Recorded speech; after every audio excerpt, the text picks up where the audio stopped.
it's a pleasure being here at home, basically. So, but I think I can agree with everybody that it would have been much nicer to meet in person and actually to meet in Heidelberg, where I lived for almost 20 years, where I studied, did my PhD, and I can confirm on the one hand that it's one of the most beautiful cities that is out there, and on the other hand also that the weather is so terrible.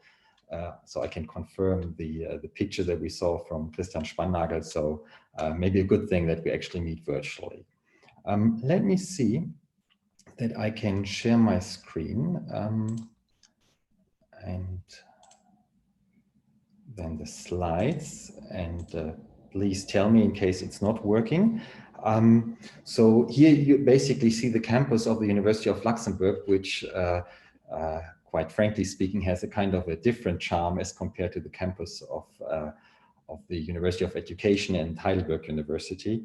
And as Dirk mentioned, my background, I would say, is basically, well, it's a mixture of psychology, education, and cognitive science. So I do understand that we have some overlap in our backgrounds and also in the areas that we're interested in, but maybe there might also be some differences. I understand many of you are from computer science, and I think it's going to be interesting to, to see how the perspective that I present in this talk on technology-based assessment in education, how this relates to things that you are working on or perspectives that you have.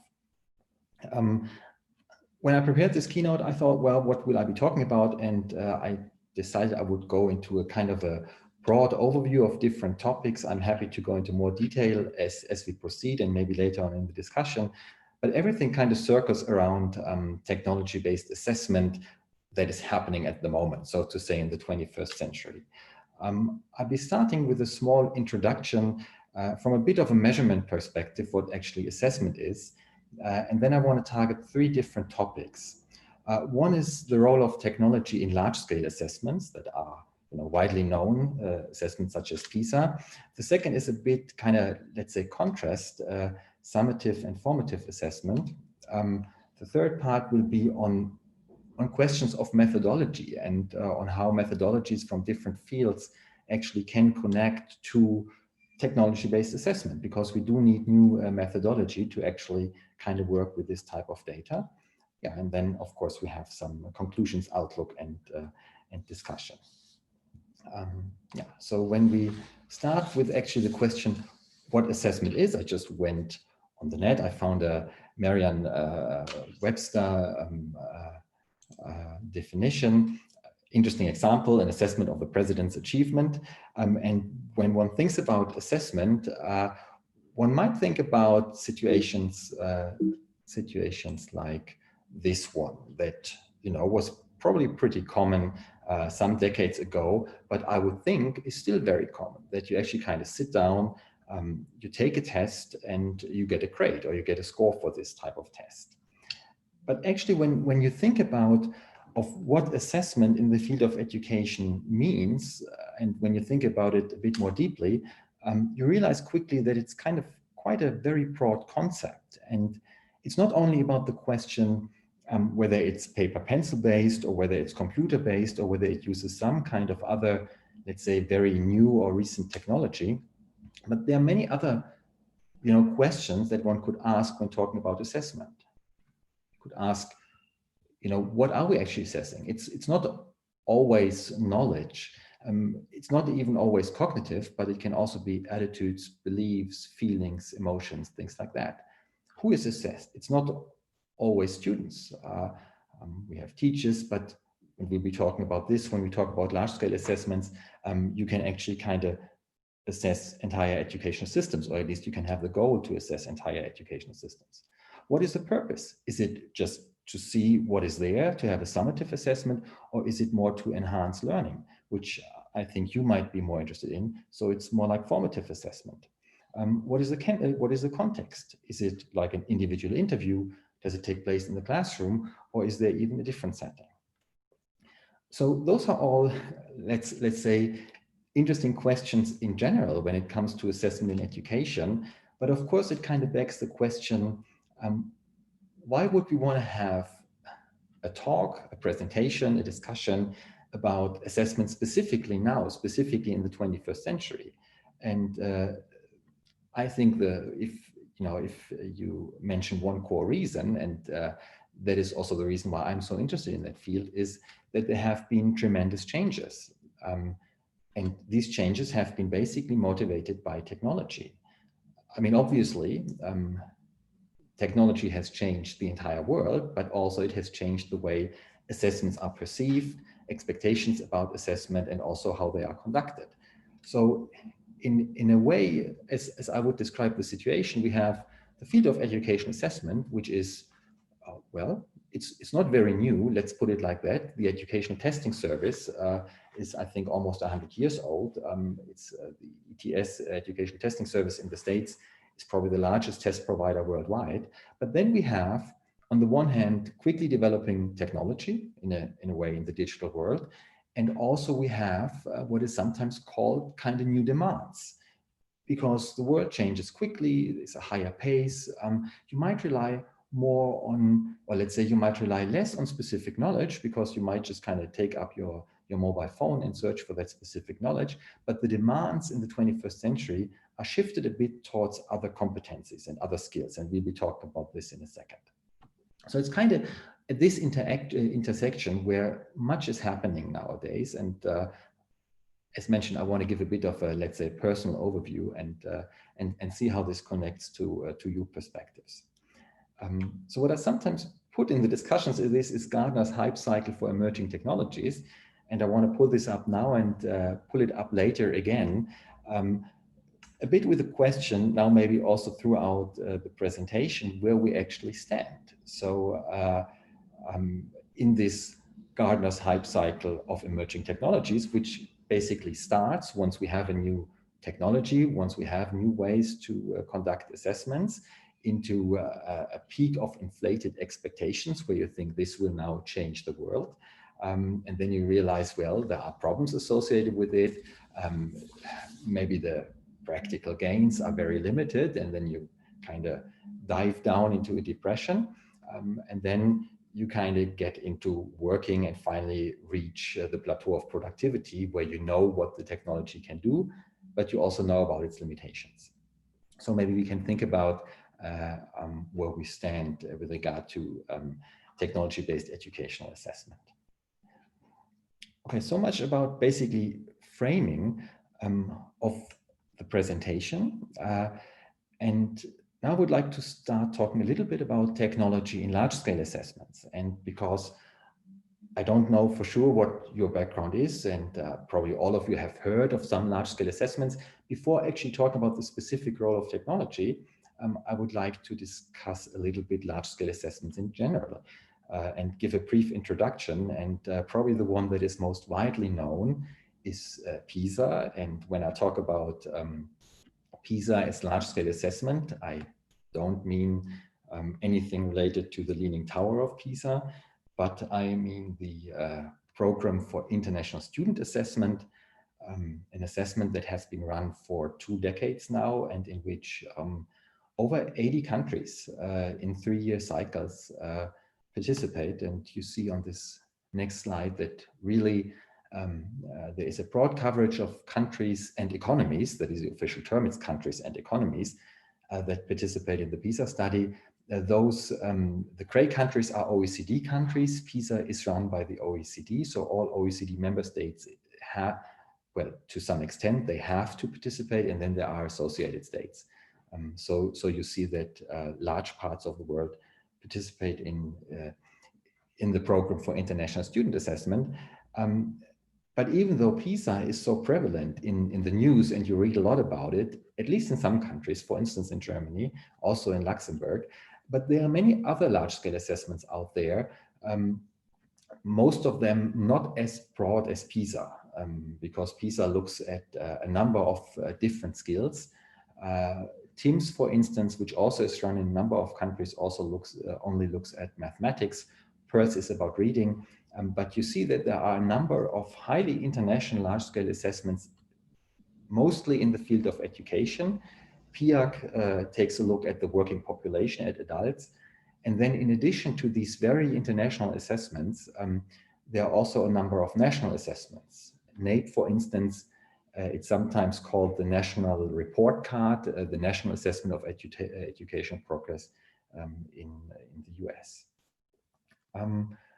Briefly, so this idea of that you run large-scale assessments and that you have developments over time and also international comparisons is not a new one either. It already started in the 60s. But what is interesting for us is that about 10 to 15 years ago, basically technology made its way into these assessments. So suddenly you had the chance to run the assessments on the computer, or at least to include something on the computer. And this is something what we'll be looking at now in much more detail, how this has actually changed the scope of large-scale assessment and also the reporting associated with all the political implications that the reports, the PISA reports have. I think something that all of you have seen plenty of times are those international rankings. So you basically see the comparison of countries, and one country is better than the other. And this is what PISA basically publishes after each cycle, and also the other large-scale assessments. And then once these rankings are published, and you see one example here, that was based on PISA 2018 reading. Of course, the media picks this up, and I know the OECD collects that, let's say, more routinely. I just took a look at a few headlines that you find on PISA across the world, and they are very interesting and also very intensive discussions that these large-scale assessments trigger. For instance, in Spain, you see on the lower right corner, El Drama Educativo. So this is something that really has changed the question of what is a good educational system. I think those of you coming from Germany, you might remember the PISA shock, because there was very little empirical research on how well the German education system was faring, but the idea was that it was excellent. And then the first PISA study turned out that, according at least to that study, it's rather mediocre and not top-notch.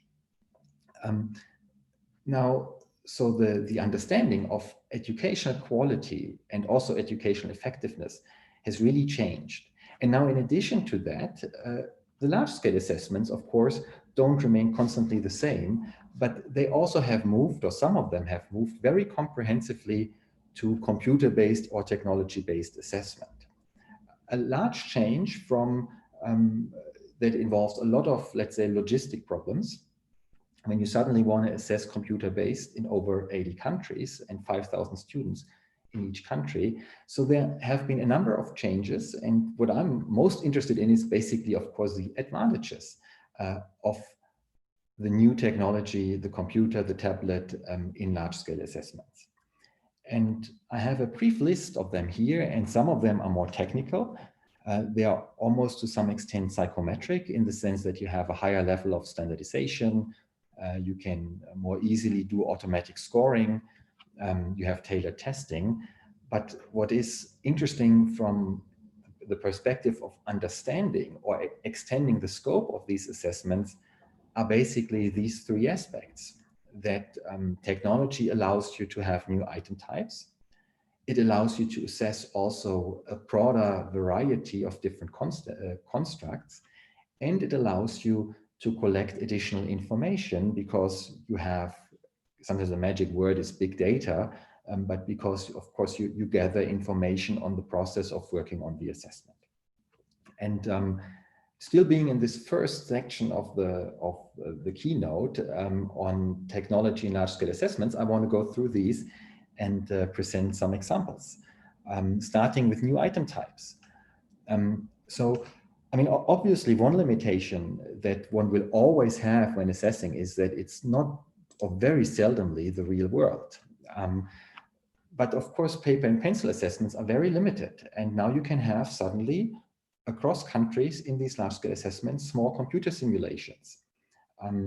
Here is an example of, let's say, a windmill and a science experiment. Another one is from vocational education, you see this car. And this is actually from colleagues from Stuttgart University. And when they did their empirical studies and they sent a proposal to the German Research Foundation, they always ask for, well, for money to buy 10 or 15 used cars so the people could actually work on the cars. And then they said, you know, now we have a project where we set up this simulation, which is very realistic, and you can actually click on the different things, and then you see the engine, and you know, so suddenly you have this simulation, and so they didn't need to ask for the real cars anymore, as now they use this kind of simulation. Of course, this is still very summative in terms of, you know, you pretty much look at whether something is solved or not, but you could obviously envisage that it becomes more of a learning component in that, and that you look actually at the learning processes and that you receive feedback. There are different words for that: intelligent tutoring systems, scaffolding, and so forth. And in some areas, in this example, it's a medical, how do you say, simulation. You actually have very real-life simulations of situations. But my personal impression is that we will not find this very soon in education in general, not in large-scale assessments, because we are more looking at, or we're more interested into unobservable constructs. So we are looking at learning, we're looking at problem solving, we are looking at mathematics. So it's not so much about the specific behavior. So in order to use these kind of simulations, it might happen at some point, but then you need to be really interested into very specific behaviors that you want to measure. Yeah, so one thing that technology obviously has allowed us to do is to broaden the construct coverage. So when we look at science, and we can suddenly have small simulations where students have to run experiments, that's, you know, a broader construct coverage as compared to just having a paper and pencil assessment. Another interesting part related to that is that there is a recent interest in, let's say, more complex constructs. So not, let's say, rather simple mathematics items, but problem solving, but collaboration, but creativity. And these sometimes fully rely on technology-based assessment. So without technology, you can't even assess them.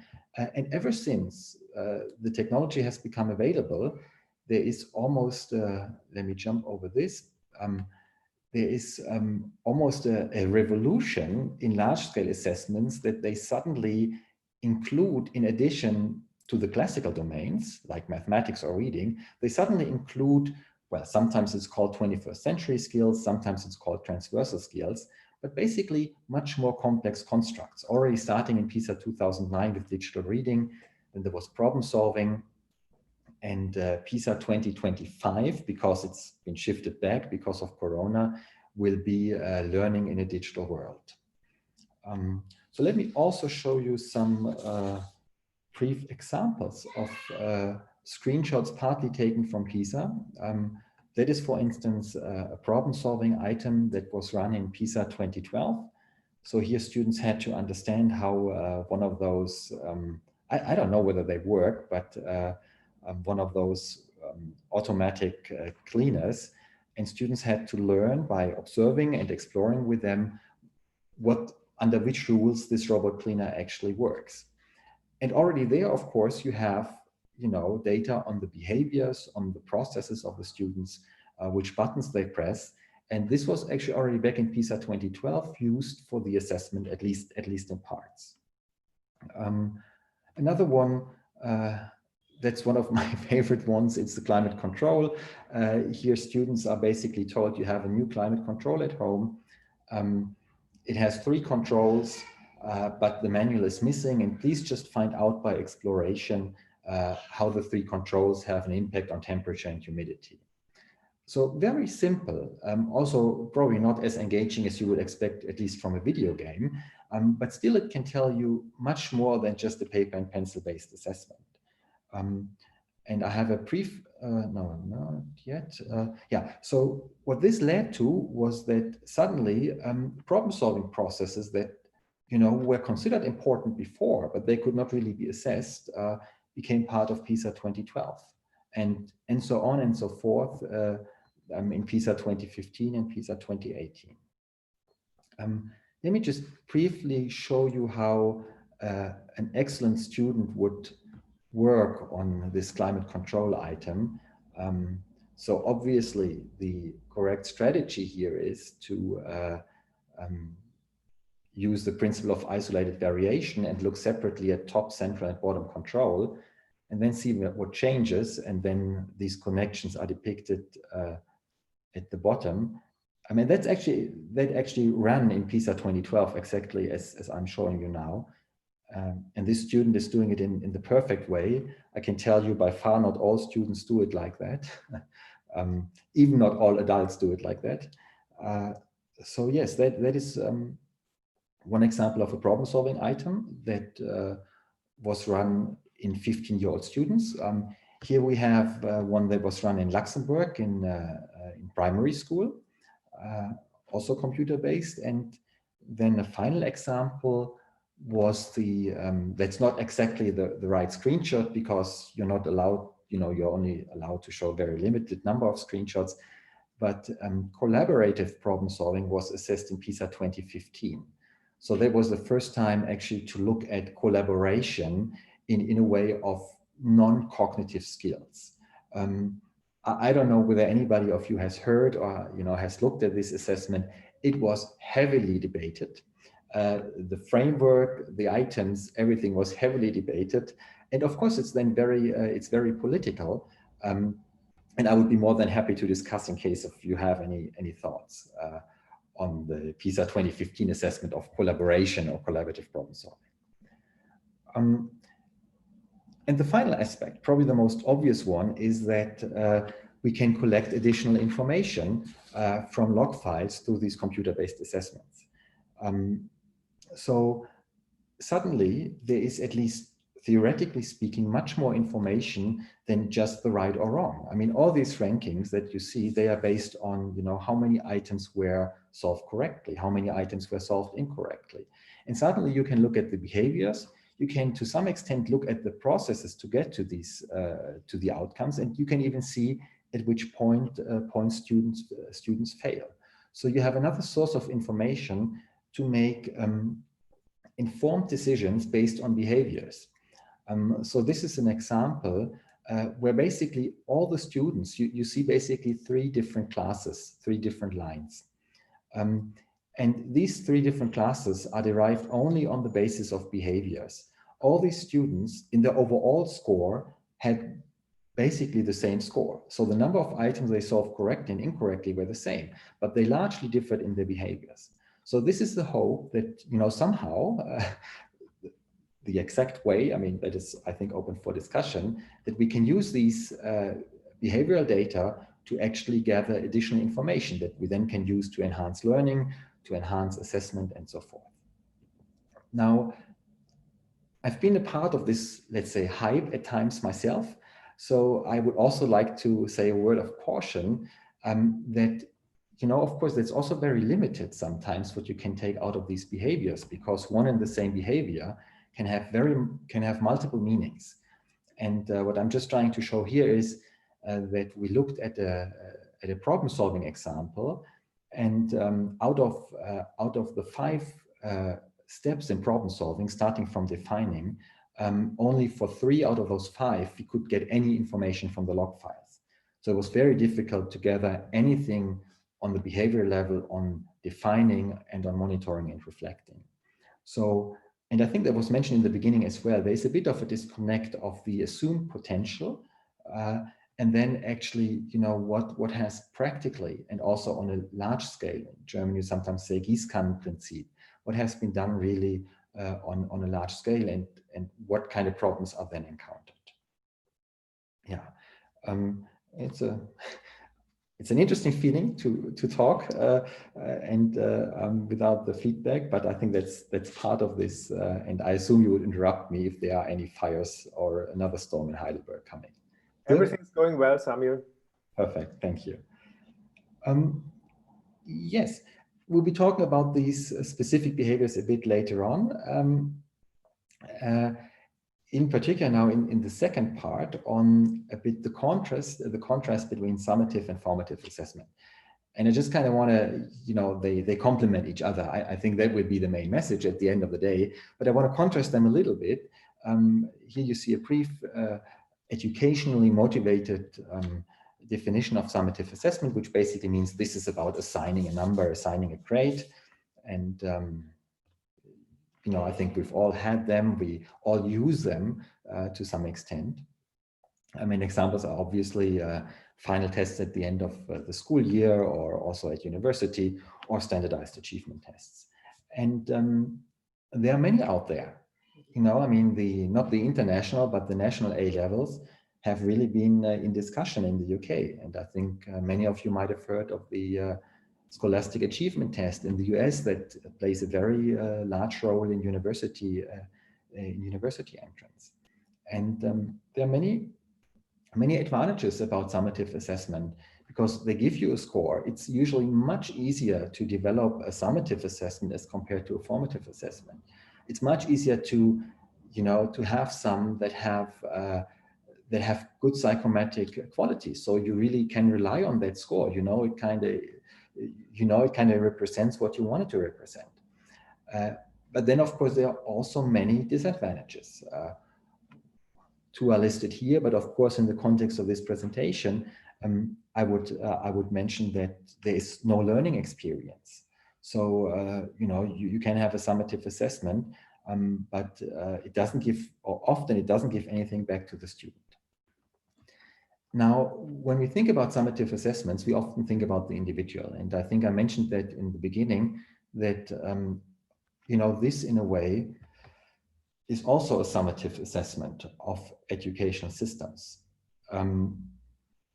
PISA sometimes claims that they measure trend from cycle to cycle, but it's shaky. So that is an entirely different story. But when you look at an overarching model of assessment and evaluation, and that is a model proposed by Eckhard Klime, you will basically, so when you largely say we have the classroom level, the school level, and the system level, you would probably basically say that summative assessment has a role on all these levels pretty easily. One can imagine how that would look like. In this presentation, we don't really look at the school level because that's a bit of a different ballpark. We more look at the classroom, the individual level, and the overarching system level. But summative assessment, you know, you find on all these levels very easily. Now, how about formative assessment? I mean, obviously, formative assessment is not going to replace summative assessment. Summative assessment is just, let's say, too well established, too scientifically sound, and also too much needed to be entirely replaced. But maybe, you know, technology can help to complement summative assessment. And again, I brought a definition. So here it's much more, formative assessment is about learning. Sometimes summative assessment is named assessment of learning, and formative assessment for learning. So the inherent idea is that there is learning experience. So somehow assessment and learning are entangled with each other. And when we again look at this model, let's first take a brief look at the classroom level. And obviously, one could think of many ways how students can benefit from formative assessment, how they can have an assessment and get immediate feedback. And I just have one other brief example here. Again, students that perform about the same in an assessment of problem solving based on the PISA 2012 assessment. But when you look at the strategies they use, you find six different classes. We run a latent profile analysis here. And of course, you can easily use this information. I mean, they all have the same problem solving score, but you can easily use this information to, you know, to support the students, to give them a formative experience. Sometimes we call this scaffolding, intelligent tutoring system. I think you're probably much more, you know, familiar with the technical sides and with actually developing these developing intelligent tutoring systems as actually I am. But yeah, if you look at examples here, there are students that are rapid learners. So they increase their knowledge very quickly. So you could equally increase the task difficulty or the demands that the tasks have. Or you have students that disengage very quickly. Or you have students that kind of perform exceptionally well until a certain point, and then they kind of crash in the way they work with the problems. So, and of course, there are many ways on how you can use this. You can use it immediately, kind of, let's say, automated through intelligent tutoring systems. You can give it as a feedback to the student. Or, of course, you can also give it to the teacher who then uses it in kind of, you know, furthering pedagogical interventions. Yeah, so I think, again, I might skip the next couple of slides. That was just another example of an intelligent tutoring system. So a bit as a, you know, when you actually look at the advantages of summative and formative assessments, and some of them are listed here, you see that in many ways they are complementary, and they augment each other in a way that they should go hand in hand, which is, practically speaking, often not so easy. And so I thought, what would be a good example of how they, you know, we can actually see how is formative assessment used in addition to summative assessment in real school life. And I know that some of you have heard that before, but I was recently involved in an interesting initiative, which is called the Aleph Initiative in the United Arab Emirates. It's run by the government, and they've set up a large initiative. You see here about 60,000 students and about 200 schools by now, all in mainly in Abu Dhabi area. And they developed, all curricular based, for several subjects from grade 5 to grade 9, an integrated teaching and learning platform. And you see that it's from their website. You see what this platform can do. So I attended some of the sessions, and it basically means, you know, you still have a very strong role of the teacher, but the teacher uses the learning platform to guide through the class. In parts, students get the chance to actually work on materials themselves, but also the teacher here gets immediate feedback when a student fails, sees where the student fails, and can then use that to provide additional support. And I was impressed by that. Of course, I believe they put a lot of money in that, but I think it was a good combination of actually seeing, you know, this can be really actionable and can go beyond just, let's say, small scale applications.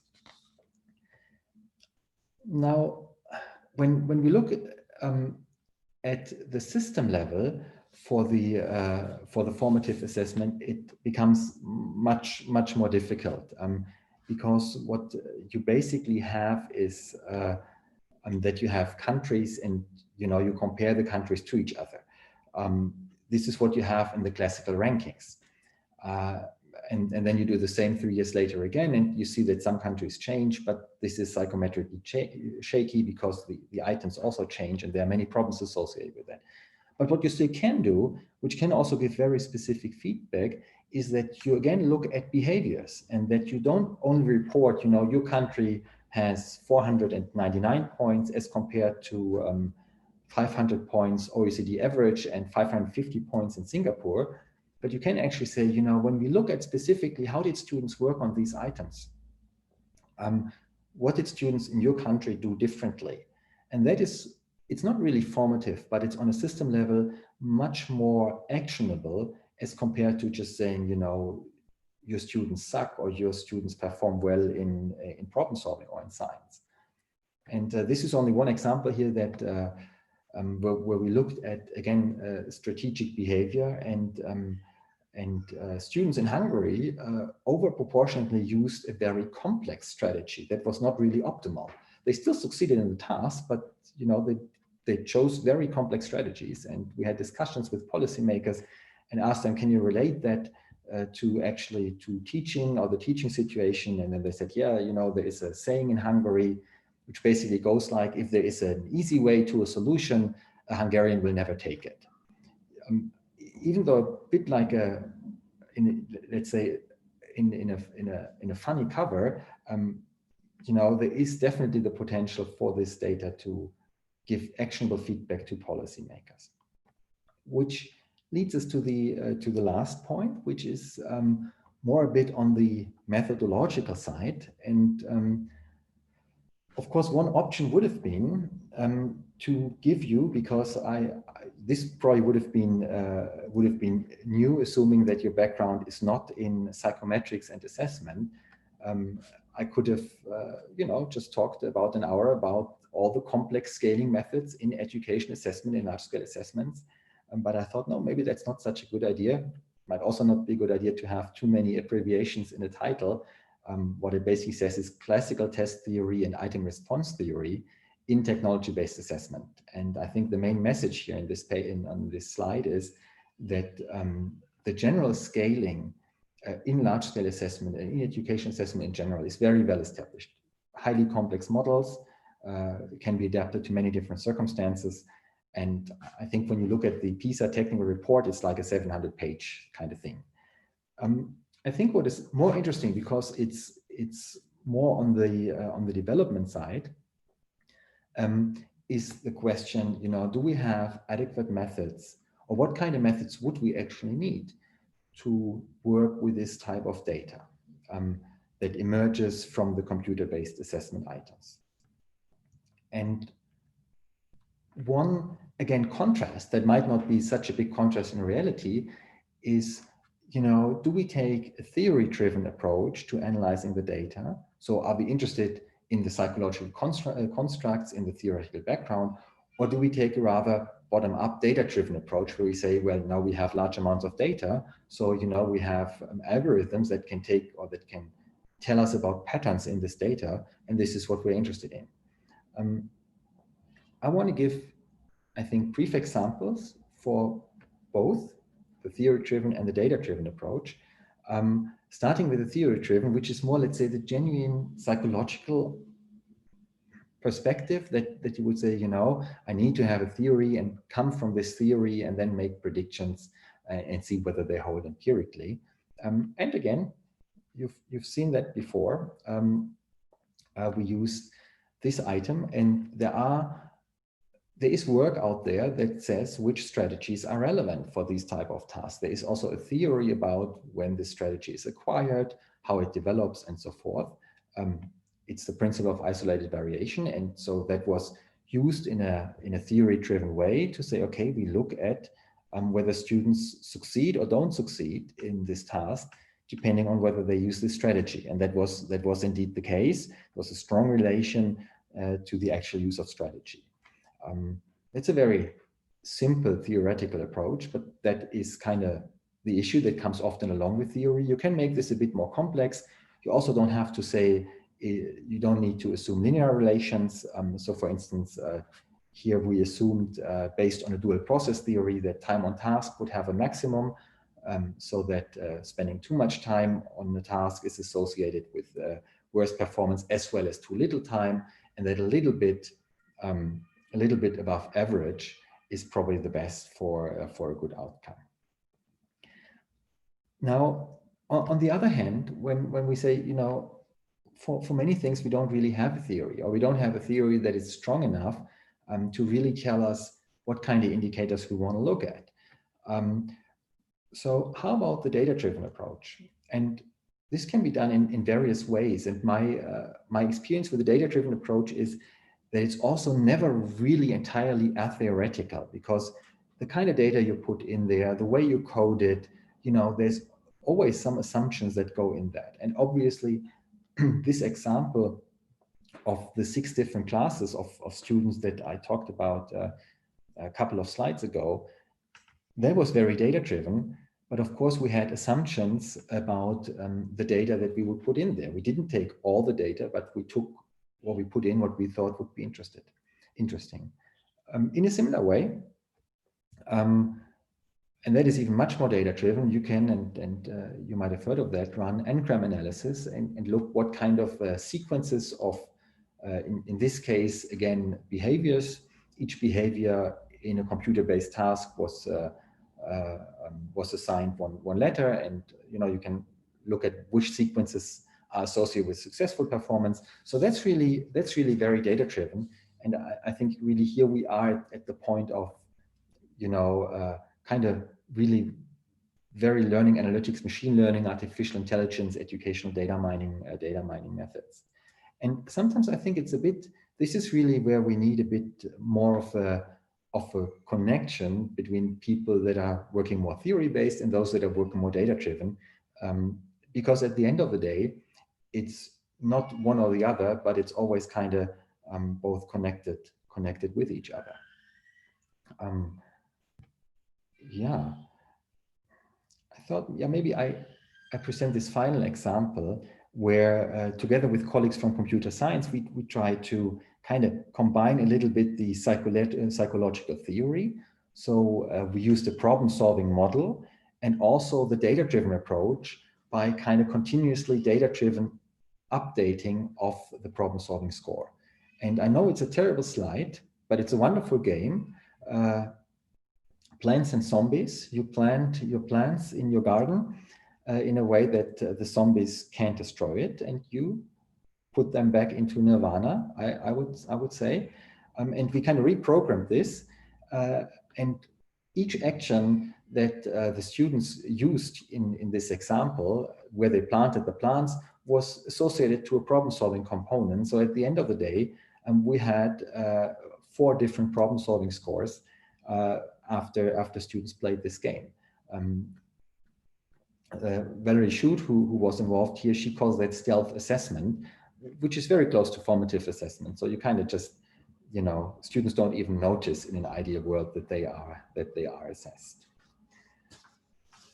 Yeah, I'm approaching the end of this admittedly very selective and in a way personal overview of the areas basically I'm working in technology-based assessment.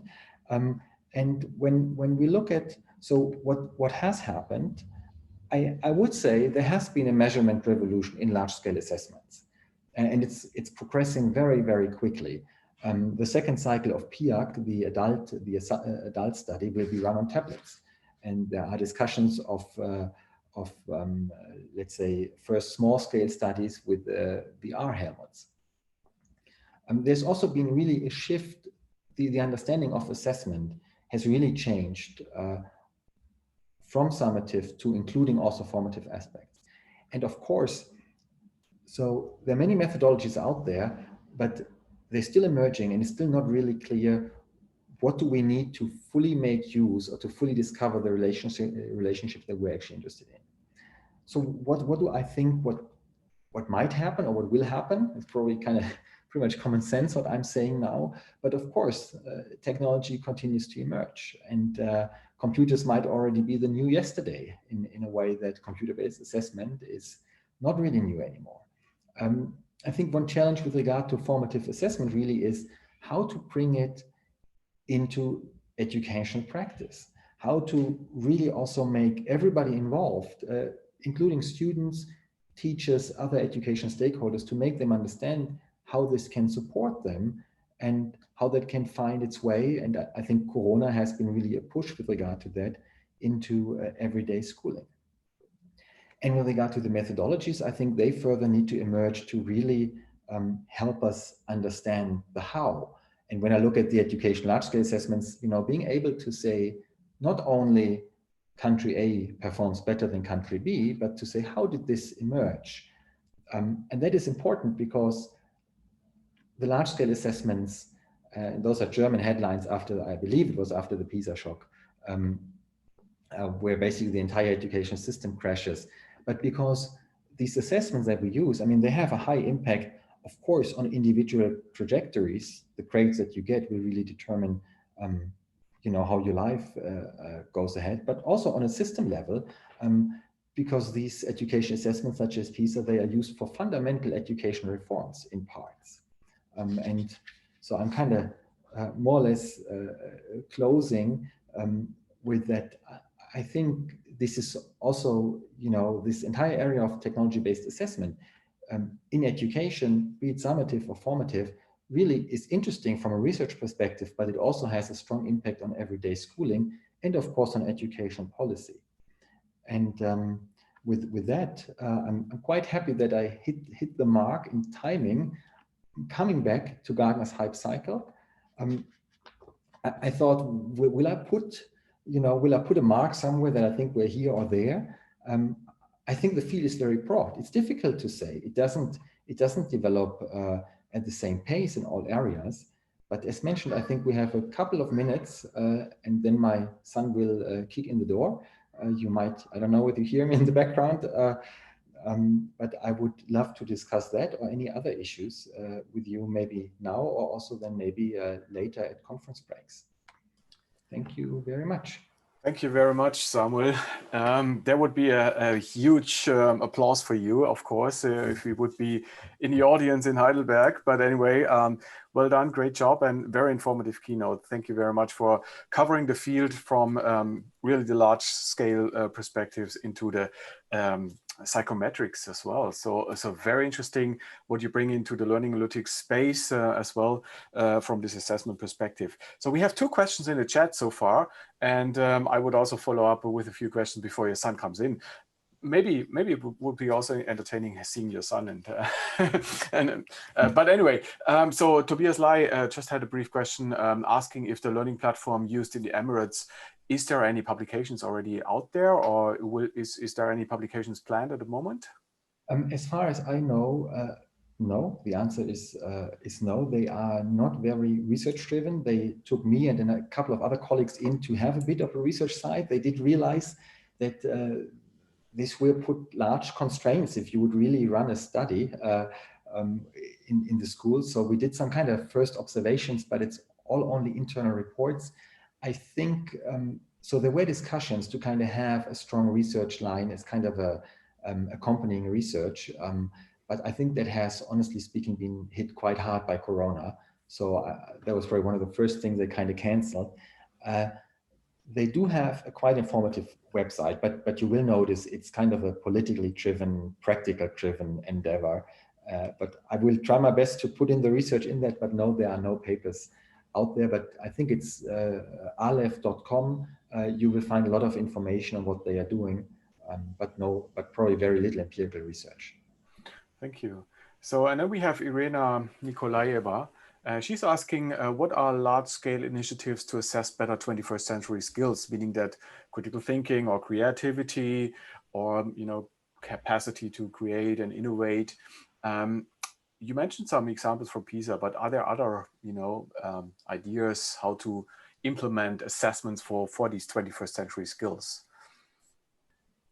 Yes. So, I mean, first of all, the OECD is highly, how would you say, highly skilled in making political use of the need for 21st century skills. So at the moment, in each PISA cycle, you have mathematics, reading, and science. One is the focus, which means more time and new items and everything. And then in addition to that, you always have a transversal domain. And that has been problem solving, collaborative problem solving. It's going to be creative thinking in PISA 2022 and learning in a digital world in PISA 25. And I think the OECD is aware other assessments are much more reluctant, or other, let's say, conveners of assessments are much more reluctant in including these skills about which we don't know so much and where we don't have empirical research for, let's say, a century or so. So the OECD even publishes separate reports. So you will have a report, usually, for PISA 2015, it will be December 2016. You will have a report for mathematics, reading, and science. And then half a year later, you have a new date where just the report for the new domain, collaborative problem solving or whatever it is assessed, is published. So with regard to the assessment, I think there are many great ideas out there. Some of them are very data intensive, very equipment intensive. My experience in large scale assessments is that at the end of the day, many good ideas become or fall victim to the constraints in the assessment, which means you need to be able to translate the items into 80 or over 100 languages. You have very short time. You have limited platform capability. You have limited money available. So But if you're interested in that, and if you want to look into it in more detail, all the reports and framework documents are openly available on the OECD side. But it is certainly a major criticism that often the theoretical idea, the theoretical framework is much, much broader than what you actually find in the assessment. Yeah, wonderful. So maybe one more question before you have to leave to care for your son. What is the notion of feedback? And you've been talking about teacher-based feedback and also maybe also automated feedback. So what are your perspectives towards these two different, ways of providing feedbacks to learners? Is there a difference, or if there is a difference, what would be the difference, and what would you recommend for school-based assessments? Would it be more teacher-driven feedback, or would it be more the automated way of giving feedback? Well, I mean, this is not a very informed, empirically based. It's more like an opinion. And first of all, I think I note a lot of reluctance among many teachers that they, are reluctant to use the technology at all. So I would say any use would be very helpful and probably welcome. So if you could kind of facilitate it as an supporting way of teaching. When I think of how this happened in Aleph, I think it was very student specific. So there were some students that kind of basically pretty much worked by themselves with the automated feedback they received, and they were fine with that. Usually, rather the students a little bit in the higher levels, whereas others pretty much relied on the teacher, and they had personal interactions with the teacher. So I think it's a very individual thing. I do believe that this entire idea of intelligent tutoring and scaffolding, and also the methodologies that we have, are not mature enough to, really be the majority of learning. So I would say at this point, it is there, or it can be used to support the teacher, and in certain circumstances, it can be used to, have students automated work with the systems. But so there's still quite a way to go. So maybe at Delphi and ECTL 2050 or whenever we can have that discussion again and have some major advancements. Yeah, that would be great, having the discussion in a few years again. So we have several questions open, but I believe that we can move them into after our social events. So there's an interesting question from Mohammed Khalil. He's asking whether the data-driven and the theory-driven perspectives are helping to improve assessments in general. And also from Fridolin Wild, there's an interesting question about authentic assessments using AR or wearables, and how does that move forward? It's very interesting topics we can discuss from a technology perspective, but also from the assessment and psychology perspective. So given the time is up, I believe we're gonna thank you all again for your fantastic keynote, and hopefully we see you again, not only virtually, but also in real live events soon. And yeah, thanks again. And yeah, we're going to join us in an after-work beer somewhere in the social media, and that will be announced by Marco, I believe. Yes, indeed. Samuel,